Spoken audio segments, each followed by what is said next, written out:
తెలంగాణ రాష్ట్రంలో ఎమ్మెల్సీ ఎన్నికలు కాకరేపుతున్నాయి.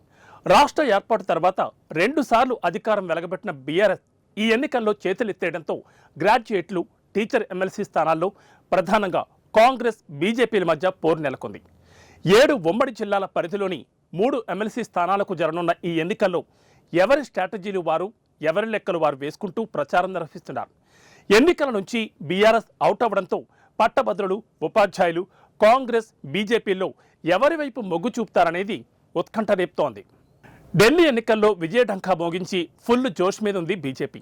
ఢిల్లీ ఫలితాలే రాష్ట్రంలో 3 ఎమ్మెల్సీ స్థానాలతో పాటు రాబోయే స్థానిక సంస్థల ఎన్నికల్లో బీజేపీని గెలిపిస్తాయనే ధీమాను వ్యక్తం చేస్తున్నారు రాష్ట్ర బీజేపీ నేతలు. ఢిల్లీ ఎన్నికల ఫలితాలు రాష్ట్ర కాంగ్రెస్కు కొంత నిరాశ మిగిల్చినప్పటికీ తెలంగాణలో ఆ ప్రభావం ఏమాత్రం ఉండదనే అంచనా వేస్తున్నాయి అధికార పార్టీ శ్రేణులు. ఖచ్చితంగా రాష్ట్రంలో ఎమ్మెల్సీ స్థానిక సంస్థల ఎన్నికలలో తమదే పైచే అవుతుందని ధీమా వ్యక్తం చేస్తున్నారు. మరోవైపు బీఆర్ఎస్ ఎమ్మెల్సీ ఎన్నికలకు దూరమని ప్రకటించింది. ఏ ఈక్వేషన్స్తో ఈ నిర్ణయం తీసుకుంది, ఎవరితో ఈ ఒప్పందం చేసుకుంది, పరోక్షంగా ఏ పార్టీకి మద్దతు తెలుపుతుంది, ఇన్సైడ్గా ఎవరికి సహకరిస్తుంది అనే చర్చ పొలిటికల్ సర్కిల్లో జోరుగా సాగుతోంది. లోక్సభ ఎన్నికల్లో బీఆర్ఎస్ ఇండైరెక్ట్గా బీజేపీకి సహకరించిందన్న ప్రచారం ఉంది. ఫామ్ హౌజ్లో ఎమ్మెల్యేల కొనుగోలుకు బీజేపీ నడిపించిన ఎపిసోడ్ తర్వాత ఎమ్మెల్సీ కవిత నిందితురాలిగా ఉన్న లిక్కర్ స్కామ్లు దేశవ్యాప్తంగా సంచలనం సృష్టించాయి.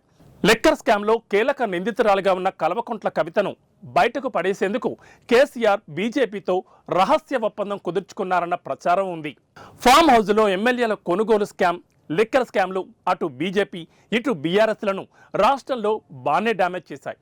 అదీ కాక ఢిల్లీ లిక్కర్ స్కామ్లో రిమాండ్ ఖైదీగా 5 నెలలు తిహార్ జైల్లో ఉండి వచ్చిన కవితకు కేరళ లిక్కర్ బిజినెస్లో కూడా పాత్ర ఉందని ఆరోపణలు వస్తున్నాయి.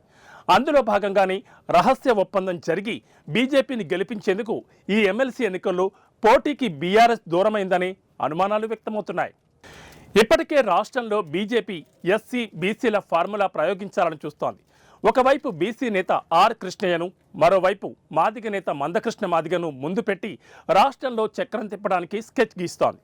అందులో భాగంగానే ఆర్ కృష్ణయ్యకు మరోసారి రాజ్యసభ సభ్యత్వం, మందకృష్ణకు పద్మ అవార్డు దక్కాయంటున్నారు. ఇక ఒప్పందం ప్రకారం బీఆర్ఎస్ కనుక బీజేపీతో కలిసొస్తే రాష్ట్రంలో కాంగ్రెస్ దూకుడుకు చెక్ పెట్టొచ్చనే అంచనాల్లో బీజేపీ ఉంది. ఆ క్రమంలోనే కేంద్రం కారు పార్టీ స్టీరింగ్ రిమోట్ని తన చేతుల్లో పెట్టుకుందంటున్నారు.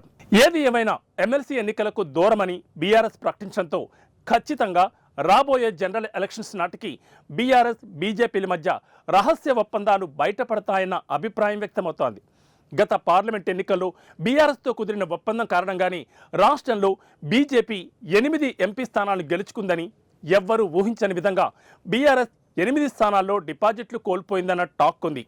ఇప్పుడు అదే ఫార్ములాను ఇంప్లిమెంట్ చేస్తున్న బీజేపీ బీఆర్ఎస్ని పోటీకి దూరం చేసి 3 ఎమ్మెల్సీ స్థానాలను కైవసం చేసుకునేందుకు భారీ స్కెచ్ వేసిందనే విమర్శలు కాంగ్రెస్, వామపక్షవాద ఉపాధ్యాయ సంఘాల నుంచి వినిపిస్తోంది.